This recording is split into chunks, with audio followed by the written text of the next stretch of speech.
Assalamualaikum.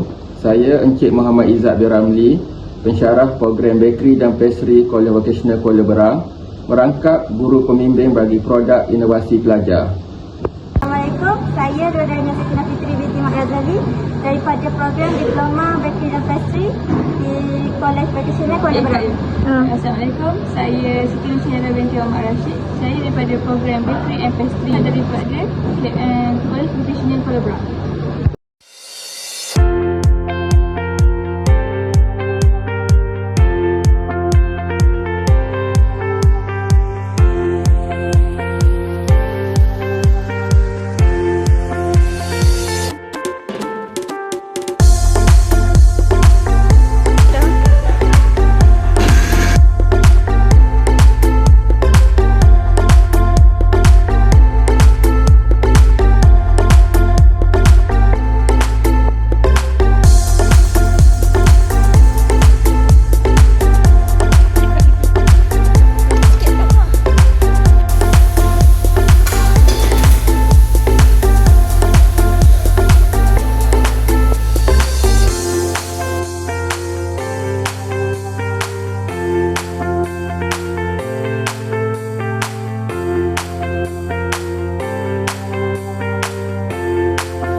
Idea tu sangat cantik. I think it's very nice.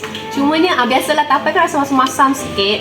Cuma dia macam sangat mengenyangkan. Sebab satu first bite tu pun dah rasa macam penuh perut. Rasa kalau jual ni penuh dengan serat. Rasa macam sangat sihat. Saya tak tahu macam mana nak describe, tapi saya rasa sihat lah.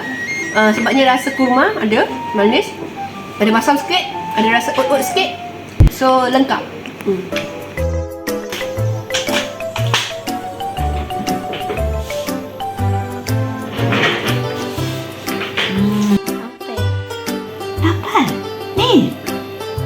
Tapai ubi. Okey. Okey. Sedap. Tak ada gula. Sugar free. Memang tak rasa manis pun. Menarik. Ada yang bernas, menarik. Dan sedap dimakan.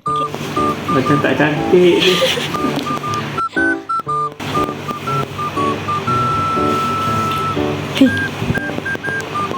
Anda tu? Apa? Itu tapai. Tapai. Tapai? Oh. Tapai apa? Ni? Ya. Surprising. Oh. Kreatif lah. Sugar free. Tapi dia punya dia punya kena bagi dia bentuk cantik sikit tapi rasa sedap. Bentuk je kalau tengok biasa-biasa tapi bila rasa luar biasa.